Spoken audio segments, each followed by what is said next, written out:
Hello मेरे प्यारे बच्चों। तो आज मैं आपके लिए लेकर आया हूँ ट्रिग्नोमेट्री का नया चैप्टर 9 त्रिकोणमिति के कुछ अनुप्रयोग।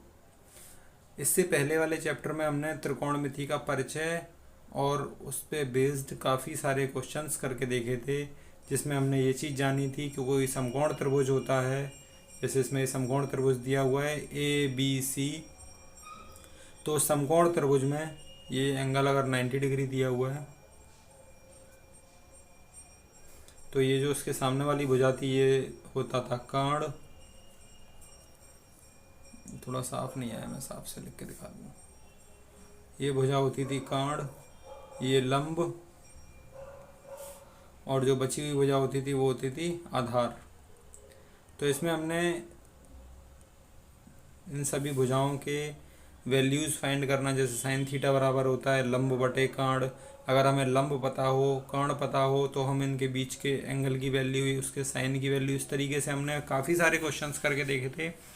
अब इस चैप्टर में हम त्रिकोणमिति के अनुप्रयोग, अनुप्रयोग का मतलब होता है एप्लीकेशन। ट्रिग्नोमेट्री का यूज क्या है आखिर? त्रिकोणमिति का यूज ये है, इसे समझने के लिए सबसे पहले हम इस डायग्राम को देखेंगे। इसमें एक मीनार बनी हुई है, कुतुब मीनार, और इसके पास हमने ये इस एक ट्रायंगल जैसा ड्रॉ कर दिया है। जो मीनार है वो पृथ्वी से, ज़मीन से सीधी खड़ी होगी बिल्कुल, तो 90 डिग्री एंगल हम इसे एज्यूम करके चलेंगे। तो अब अगर इस एंगल के जस्ट सामने हम ए बिंदु पर यहाँ एक व्यक्ति खड़ा हुआ है, आप लोग देखा, मैं आपको दिखाता हूँ जूम करके। जो ये AE आपको दिख रहा होगा, ये एक व्यक्ति है जो मीनार की, कुतुब मीनार के हाईएस्ट पॉइंट C को देख रहा है। तो उस व्यक्ति को मीनार को देखने के लिए अपनी आंखें ऊपर उठानी पड़ेंगी। जैसे कोई ऊपर की चीज़ होती है, जैसे मान लो भी मैं सामने देख रहा हूँ, अगर मुझे कोई ऊपर की चीज़ देखनी है तो मुझे ऐसे देखना पड़ेगा, या फिर मुझे अपनी आंखें ऐसे ऊपर उठानी पड़ेंगी। ठीक है, तो जब हमें अपनी आंखें ऊपर उठानी पड़ें तो उस तरीके के बने कोण को, जो क्षैतिज के साथ जो कोण बनेगा, उसे उन्नयन कोण बोलेंगे। और जब हमें, मान लो हम अपनी छत पर खड़े हुए हैं या फिर किसी ब्रिज पे खड़े हुए हैं और हमें कोई नीचे की चीज़ देखनी है, तो हमें ऐसे नीचे देखना होगा, या फिर हमें अपनी आंखें नीचे करनी पड़ेंगी, तो उसे बोलेंगे अवनमन कोण। उन्नयन कोण का यहाँ पे एक और एग्जाम्पल दिया हुआ है। कोई बच्ची खड़ी हुई है, ये ऊपर पतंग उड़ रही है, उसे देखेगी तो उसे अपनी आंखें ऊपर उठानी पड़ेंगी क्षैतिज स्तर से, तो उसे बोलेंगे उन्नयन कोण। ये बच्ची छत पे खड़ी हुई है और कोई ज़मीन पे, सड़क पे कोई वस्तु है, तो उसे देखने के लिए उसे अपनी आंखें नीचे करनी पड़ेंगी, तो जो कोण बनेगा वो बनेगा अवनमन कोण।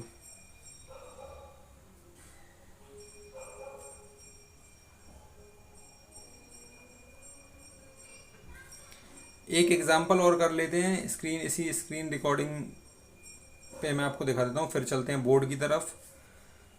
धरती पर एक मीनार ऊर्ध्वाधर खड़ी है।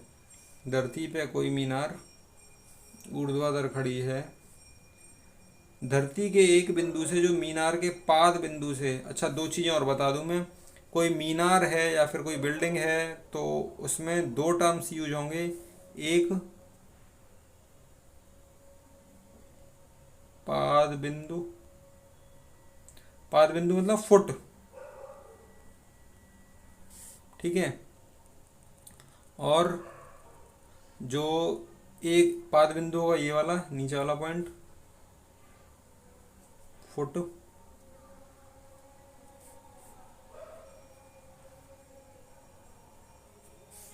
और जो सबसे ऊपर वाला पॉइंट होगा इसे बोलेंगे शीर्ष। शीर्ष क्या होता है? सबसे ऊपर हेड। तो अगर पाद बिंदु बोले तो हमें समझना है कि वो फुट की बात कर रहा है, और शीर्ष बोले तो हमें समझ जाना है सबसे ऊपर वाले बिंदु की हेड की बात कर रहे हैं। तो धरती पर एक मीनार ऊर्ध्वाधर खड़ी हुई है। धरती पर एक बिंदु से, जो मीनार के पाद बिंदु मतलब फुट से 15 मीटर दूर है, 15 मीटर दूरी दी हुई है।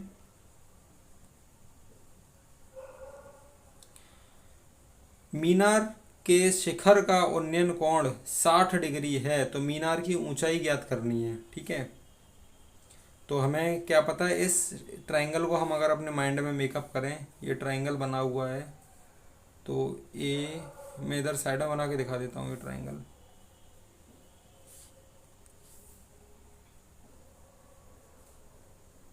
ए बी सी, यहाँ जो एंगल है वो 60 डिग्री दिया हुआ है। ये हमें 15 दी हुई है वैल्यू किसकी, बी सी की वैल्यू कितनी दी हुई है, 15। और हमें फाइंड क्या करना है, मीनार की ऊंचाई। मीनार की ऊंचाई क्या है,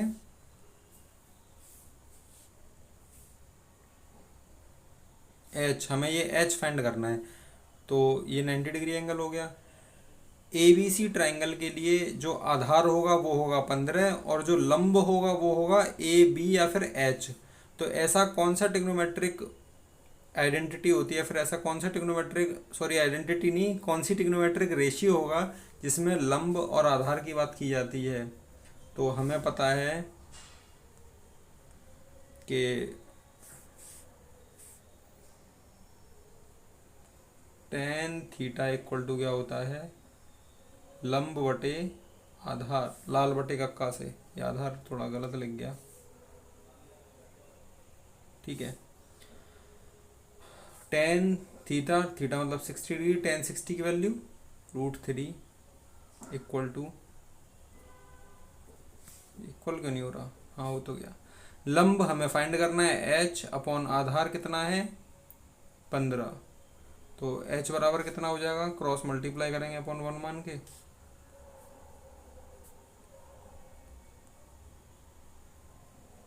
एच इक्वल टू हो जाएगा 15√3। ठीक है, यही देख लेते हैं, इसी तरीके से सॉल्यूशन किया होगा इन्होंने। बोर्ड पे चलेंगे तो और अच्छे से समझ में आएगा। 1060 ए बी अपॉन बी है, बी सी, ए बी मतलब लंब और बी सी आधार, 1060 वैल्यू ई क्रॉस मल्टीप्लाई। तो ए बी या फिर जो हाइट आ गई वो कितनी होगी, 15√3। मीनार की ऊंचाई हो गई 15√3। अच्छा, कुछ बच्चे कंफ्यूज रहते हैं कि जो वैल्यू हमें फाइंड करनी है, जैसे हमें इसमें ए बी की वैल्यू फाइंड करनी थी। ए बी मतलब, मैं भी एक्चुअली पहली बार स्क्रीन रिकॉर्डर पे ये कर रहा हूँ तो मुझे थोड़ी सी प्रॉब्लम आ रही है, प्लीज़ इस चीज़ को आप थोड़ा सा कॉम्प्रोमाइज़ कर लेना।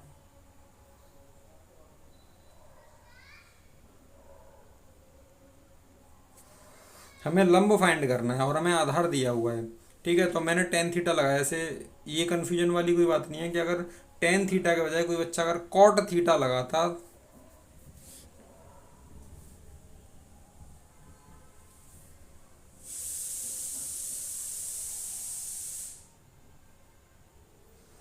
कॉट थीटा क्या होता है, आधार बटे लंब, ठीक है। तो अगर कोई बच्चा आधार बटे लंब लगाएगा तो जो हमें वैल्यू फाइंड करनी थी लंब वाली, वो डिनोमिनेटर में आ जाएगी। लेकिन कोई दिक्कत नहीं है, जब हम टेन कॉट 60 की वैल्यू करेंगे तो कॉट 60 की वैल्यू 1√3 ना होगी, 1/√3 होगी, ठीक है। तो कोई प्रॉब्लम नहीं होगी, आंसर में कोई चेंज नहीं आएगा। तो लेकिन हाँ, इसमें हम साइन 60 की वैल्यू, साइन वाला जो है रेशियो वो नहीं लगा सकते, क्योंकि साइन की वैल्यू क्या होती है, साइन थीटा इक्वल टू होता है लंब बटे कर्ण। लंब हमें फाइंड करना है और कर्ण हमें दिया नहीं है, ठीक है। कर्ण की वैल्यू नहीं पता, हमें आधार की वैल्यू पता है। तो साइन थीटा लगाने से इसमें कोई फायदा नहीं होगा, तो हमें इसमें टेन थीटा या कॉट थीटा लगाना पड़ेगा। ये कोई इशू नहीं है कि जो हमें फाइंड करना है वो न्यूमरेटर में हो या डिनोमिनेटर, अंश या हर किसी में भी हो सकता है। लेकिन हमें वो आइडेंटिटी यूज करनी होती है, मैं फिर से आइडेंटिटी बोल रहा हूँ, हमें वो रेशियो यूज करना होता है जो रेशियो, जिस रेशियो में हमारी दी हुई वैल्यू और हमारी फाइंड करने वाली ये वैल्यूज हमारी उसमें फिट बैठ रही हो, ठीक है। चलते हैं बोर्ड की तरफ। तो हमारी एक्सरसाइज का पहला प्रश्न है, सर्कस का एक कलाकार एक 20 मीटर लंबी डोरी पर चढ़ रहा है। अच्छी तरह से तनी हुई है डोरी, अच्छी तरह से तनी हुई है और भूमि पर सीधे लगे खंभे के शिखर से बंधी हुई है। यदि भूमि स्तर के साथ डोर द्वारा बनाया कोण 30 डिग्री है तो खंभे की ऊंचाई ज्ञात करनी है। आप लोगों में से सभी लोग सर्कस गए होंगे, तो उसमें एक खेल बताया गया है कि कोई एक खंभा है, ये चित्र दिया हुआ है, एक्चुअली डायग्राम जो है ये प्रश्न में ही दिया गया है। तो ए बी कोई एक खंभा है जिसकी ऊंचाई में एच मान ले रहा हूं अपनी तरफ से। इस खंबे के टॉप पॉइंट पे शिखर बिंदु से एक सी कोई बिंदु है, वहां पे एक रस्सी बंधी हुई है, मतलब ऐसे खींच के एक रस्सी बांधी गई है ऐसे ये, और सर्कस का जो है कलाकार वो इस रस्सी पे ऊपर चढ़ के दिखाएगा। ठीक है, ये रस्सी जिस बिंदु से बंधी हुई है वो क्षैतिज के साथ जो भुजा है या क्षैतिज के साथ वो 30 डिग्री का कोण बना रही है। तो हमसे खंबे की ऊंचाई पूछी है। ठीक, इस कोण के लिए ये क्या हो जाएगा, लंब, ये हो जाएगा आधार, और ये हो जाएगा कर्ण। ये लंब आधार कर्ण में एक दो क्वेश्चंस में लिख के दिखाऊंगा, उसके बाद फिर आप लोगों को प्रैक्टिस हो जाएगी, तो फिर जरूरत नहीं पड़ेगी इसकी। तो हमें ऊंचाई h फाइंड करनी है, और 20 मीटर जो रस्सी दी हुई है, जो कर्ण दिया हुआ है वो हमें पता है। तो लंब और कर्ण के बीच में कौन सा रिलेशन होता है वो हमें लिखना है। तो हम अपने इस फॉर्मूले को नहीं भूलेंगे, लाल बटे कक्का, लंब और कर्ण के बीच में हमें फर्स्ट वाली रेशियो, जो फर्स्ट वाला रेशियो है वो दिख रहा है। तो साइन थीटा क्या होता है, लंब बटे कर्ण। ठीक है, साइन थीटा, थीटा क्या है 30 degree, sine 30 degree equal to लंब, लंब क्या दिया हुआ है ए बी, या जो हमने एच माना है, जो खंबा माना है मैं एच लिख लेता हूं, और जो कर्ण है वो है रस्सी की लंबाई ए सी 20 मीटर। साइन 30 की वैल्यू होती है 1/2 इक्वल टू एच अपॉन 20। तो जो एच की वैल्यू आ गई क्रॉस मल्टीप्लाई करके क्या आएगी, 20/2 बराबर 10 मीटर। तो ये जो खंबा है वो 10 मीटर ऊंचाई का है, जिसपे वो रस्सी के द्वारा जो सर्कस का कलाकार है वो चढ़ रहे हैं। देखते हैं नेक्स्ट क्वेश्चन।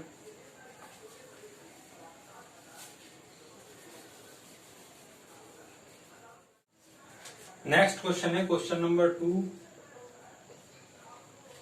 ये क्वेश्चन हाइट एंड डिस्टेंस के बहुत बड़े बड़े हैं, इसलिए मैं इन क्वेश्चंस को लिख नहीं रहा हूँ। ये मैंने एक कागज पे नोट कर लिए हैं, क्योंकि मोबाइल से देख के बना रहा था। मैंने एक वीडियो मोबाइल से देख के ही बनाई है, तो उसमें ऐसा लग रहा था कि मैं सॉल्यूशन देख के बता रहा हूँ। तो नेक्स्ट क्वेश्चन है, आप लोगों को क्वेश्चन ऊपर दिखाई दे रहा होगा, मैंने एडिट करके लगा रखा है। आंधी आने से एक पेड़ टूट जाता है और टूटा भाग इस तरह मुड़ जाता है कि पेड़ का शिखर जमीन से छूने लगता है। ठीक है, कोई पेड़ है ए बी, ठीक, ये जमीन पे खड़ा हुआ है, ये पेड़ है।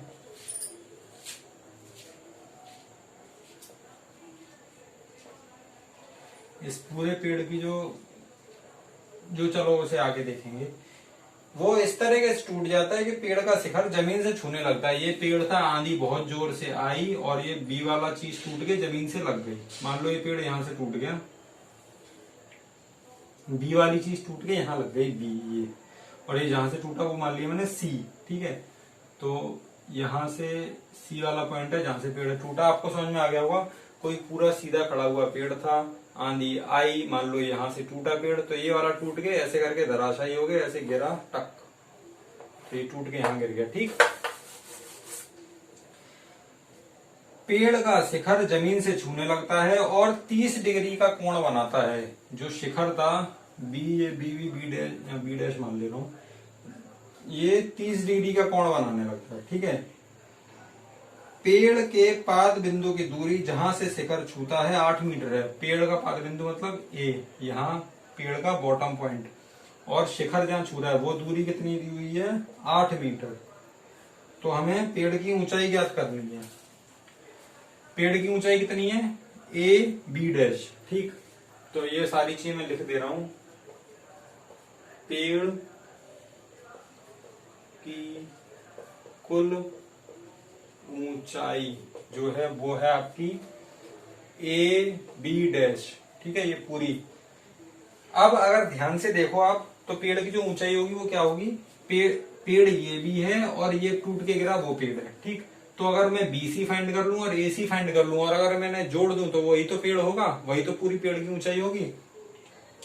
सपोज ये पेड़ था, ये पूरा पेड़, ये यहां से टूट के गिर गया, तो जो ये वाला हिस्सा होगा पेड़ का, जो जमीन पे ऐसे पड़ा हुआ है, मतलब ऐसे स्लाइड की फॉर्म में, और जो सीधा खड़ा हुआ है, वो दोनों जो लंबाइयां हैं अगर हम वो जोड़ लेंगे तो वही पेड़ की कुल ऊंचाई या कुल लंबाई हो जाएगी। ठीक है, तो पेड़ की कुल ऊंचाई ए भी है। तो अब इस ट्राइंगल में देखेंगे, ट्राइंगल ए बी सी में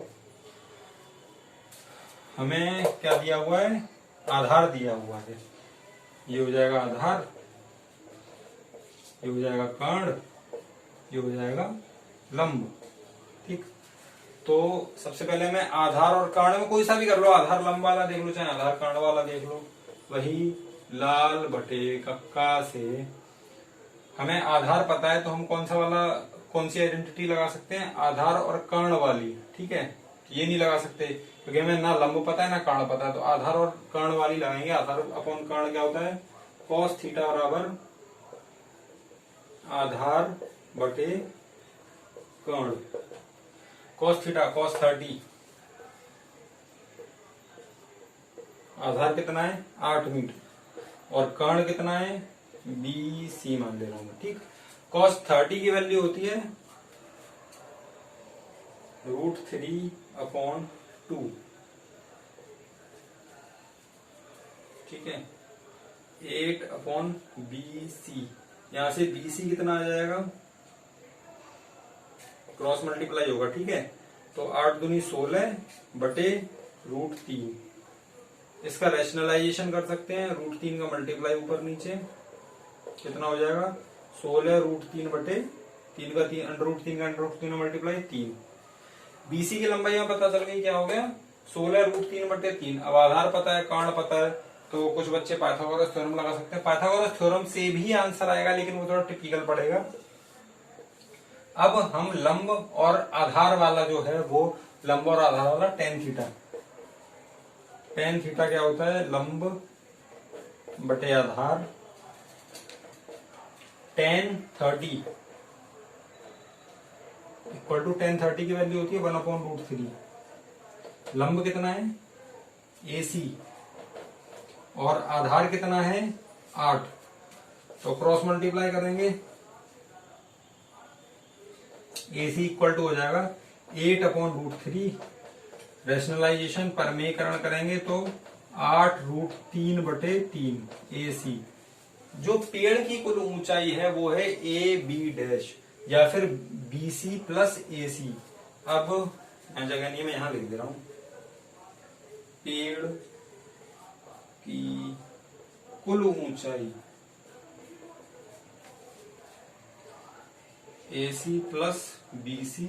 AC की वैल्यू कितनी है 8√3/3 प्लस 16√3/3।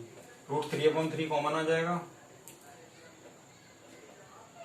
तो 16 और 8 कितना हो गया 24, 3 8 24, तो आंसर आ गया 8√3 मीटर। जो ये पेड़ की पूरी ऊंचाई आई वो आई 8√3 मीटर। ये हो गया हमारा उत्तर। ठीक,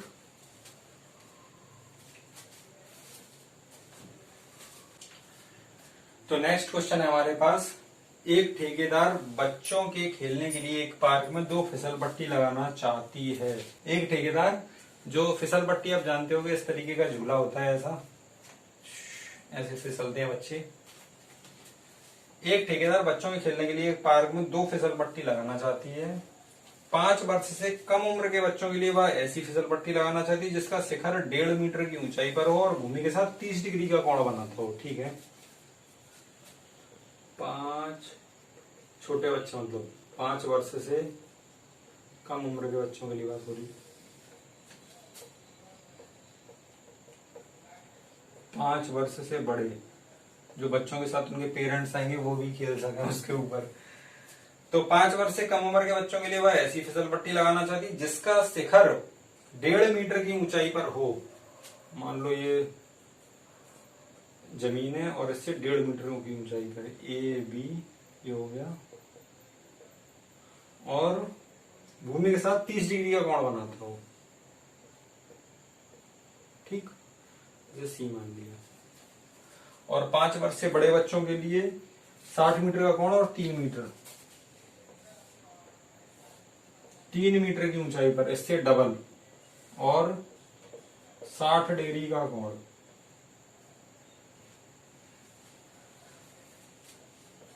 इसे XYZ मान लो। ठीक, क्वेश्चन एक बार फिर से बता देता हूं मैं कि छोटे बच्चों के लिए जो फिसल पट्टी बनेगी वो बनेगी कम एंगल की, मतलब ज्यादा सीधी खड़ी चढ़ाई नहीं होगी, मतलब कम एंगल के साथ, मतलब कम स्लोप हो उसमें और ऊंचाई भी कम रहेगी। और बड़े बच्चों के लिए ऊंचाई ज्यादा होगी तो एंगल बढ़ जाएगा उसका। ठीक है, इतनी चीजें मैं दी हुई है। अब फिसल पट्टी जो है दोनों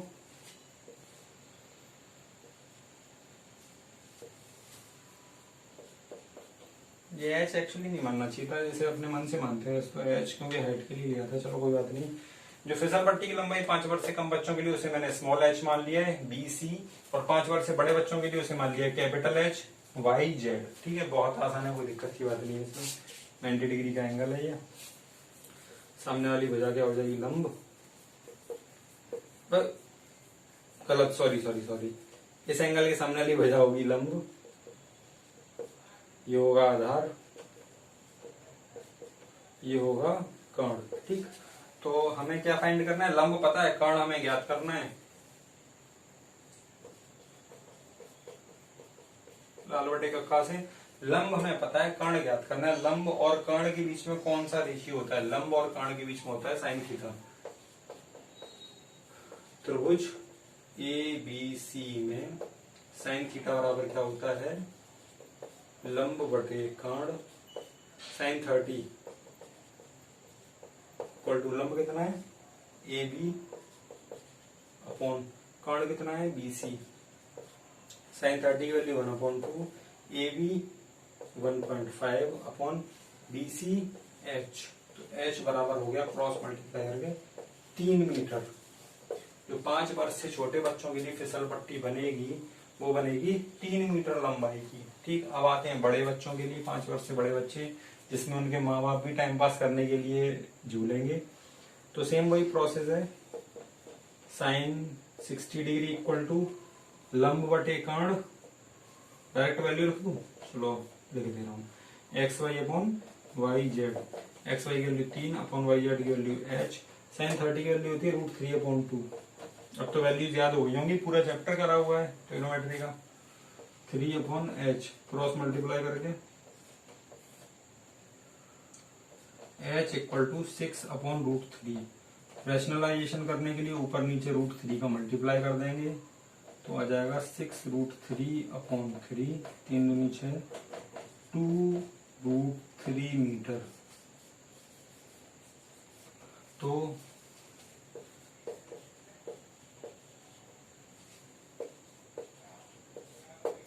5 वर्ष से कम उम्र के बच्चों के लिए जो फिसल पट्टी होगी उसकी लंबाई होगी 3 मीटर, और 5 वर्ष से बड़े बच्चों के लिए होगी 2√3 मीटर। 2√3 मीटर की वैल्यू लगभग सॉल्व करके आएगी 2 × 1.732, 17 दूनी 34, 3.4 के अप्रोक्स।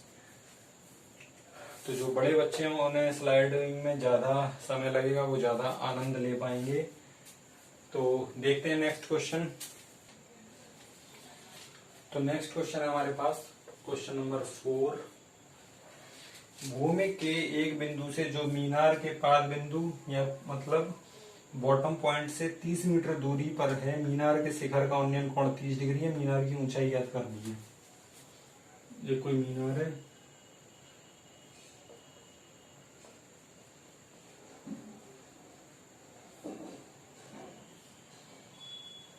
हाइट मैंने H मान ली। भूमि के एक बिंदु से जो मीनार के पाद बिंदु या बॉटम पॉइंट क्या हो गया B से 30 मीटर की दूरी पर है, कोण कितना बना रहा है? उन्नयन कोण 30 डिग्री। H फाइंड करना है इसमें।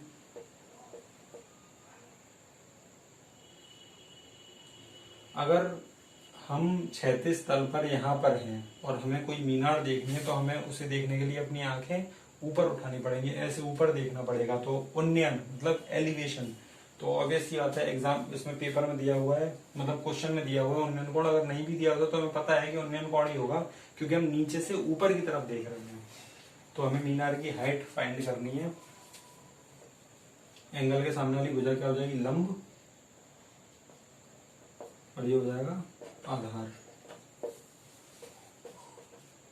लाल बटे कक्का सही। लंब और आधार में कौन सा रेशियो होता है? tan theta. त्रिभुज ABC में tan theta equal to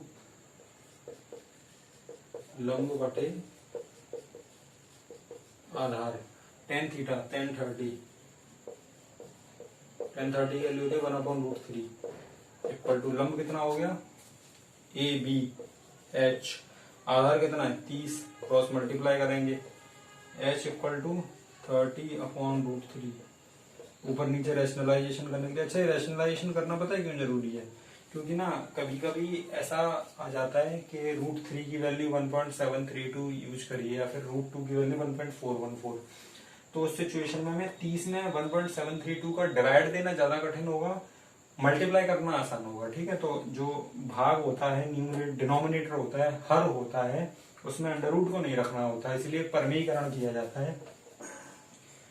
30√3 upon √3 का √3 मल्टीप्लाई 3 10√3 मीटर।